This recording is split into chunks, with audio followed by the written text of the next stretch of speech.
Hello दोस्तों, welcome. इस video से 9th क्लास मैथ्स का चैप्टर नंबर 8 चतुर्भुज चैप्टर की प्रश्नावली 8.2 शुरू हो रही है और इस वीडियो में आप इसका पहला प्रश्न सीखेंगे और वन बाय वन करके बाकी क्वेश्चंस आने वाले वीडियोस में कवर हो जाएंगे।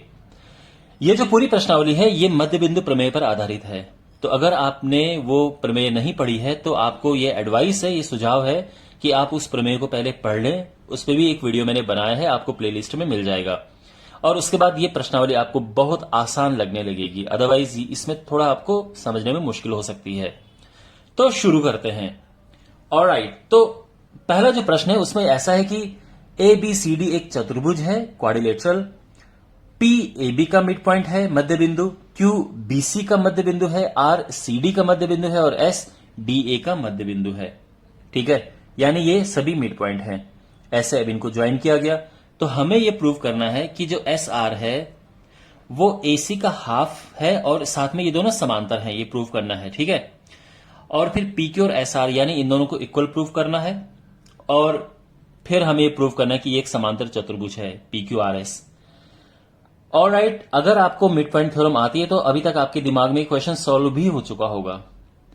तो क्विकली मैं आपको यहां पे एक बता देता हूं कि मिड पॉइंट थ्योरम में क्या होता है कि एक त्रिभुज है एबीसी और एबी का मध्य बिंदु मान लो कि एम है और एसी का मध्य बिंदु एन है और आप एम से एन को ज्वाइन करते हैं, मिलाते हैं। तो क्या होता है कि जो एम एन है वो समांतर होता है बीसी के और साथ में हाफ भी होता है बीसी के। यानी अगर आप मिड पॉइंट को ज्वाइन करते हैं तो ये दोनों समांतर होंगे और इसकी लंबाई इसकी आधी होती है। ये मध्य बिंदु प्रमेय है। ओके, तो शुरू करते हैं इसको सॉल्व करना, इसका सॉल्यूशन। तो यहां पर हम लिखेंगे त्रिभुज ए डी सी में, ए डी सी इस त्रिभुज की बात कर रहे हैं। इसमें एस ए डी का मध्य बिंदु है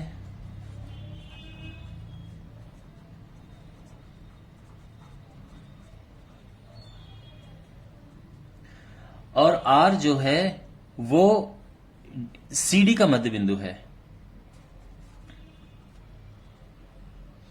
ठीक है, तो इसीलिए आप कह सकते हैं कि जो एस आर है वो समांतर है एसी के, क्योंकि हमने मध्य बिंदु को ज्वाइन किया और ये समांतर हो गए। और साथ में ही इसका हाफ है, लेकिन क्यों है ये आपको ब्रैकेट में लिखना है, मध्य बिंदु प्रमेय से। इतना काफी है और ये आंसर आ गया है। बहुत सिंपल है। ठीक है, तो ये इसका हो गया फर्स्ट पार्ट। अब इसका सेकंड पार्ट देखो।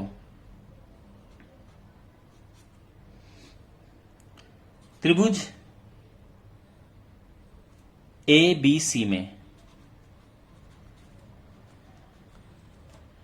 जो P है वो AB का मध्य बिंदु है।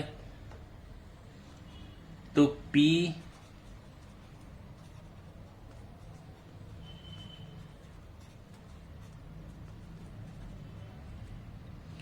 Q BC का मध्य बिंदु है।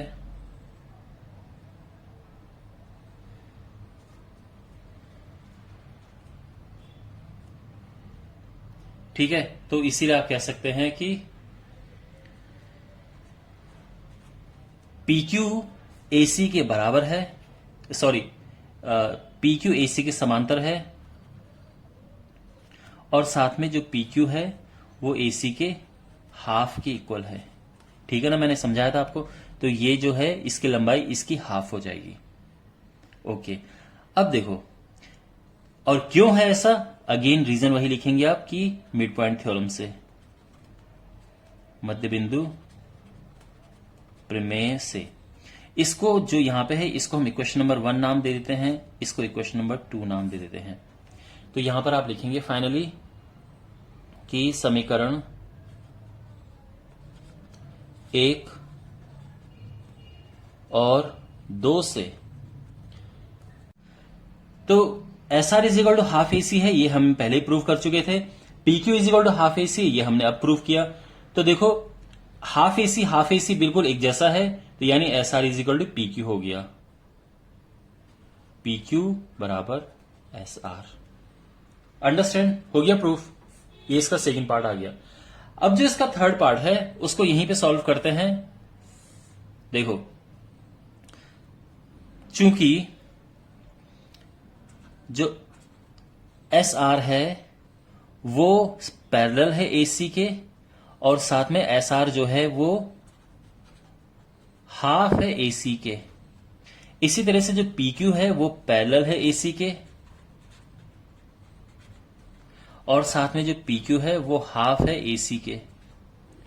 तो देखो, एस आर एसी के पैरेलल है और पी क्यू भी एसी के पैरेलल है, तो इससे क्या होगा कि एस आर और एसी भी, एस आर और पी क्यू भी पैरेलल हो जाएंगे। एस आर एसी ये हाफ एसी के इक्वल है और पी क्यू भी हाफ एसी के इक्वल है, तो S R is equal to क्या होगा, पी क्यू। भाई दोनों हाफ एसी है, तो ये इक्वल हो गए। तो देखो, जब विपरीत भुजाएं इक्वल होती हैं, ये आप इसमें देखो, पी क्यू आर एस में विपरीत भुजाओं का एक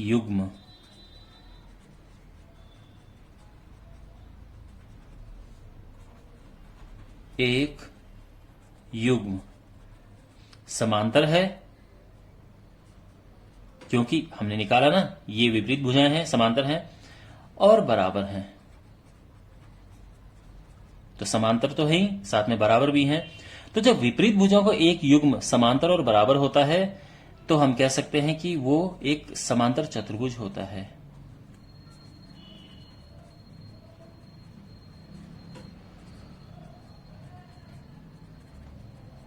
अंडरस्टैंड। और ये इसका तीसरा पार्ट हो गया है। आई होप आपको समझ आया होगा। Thanks for watching. मिलते हैं अगले वीडियो में। Take care.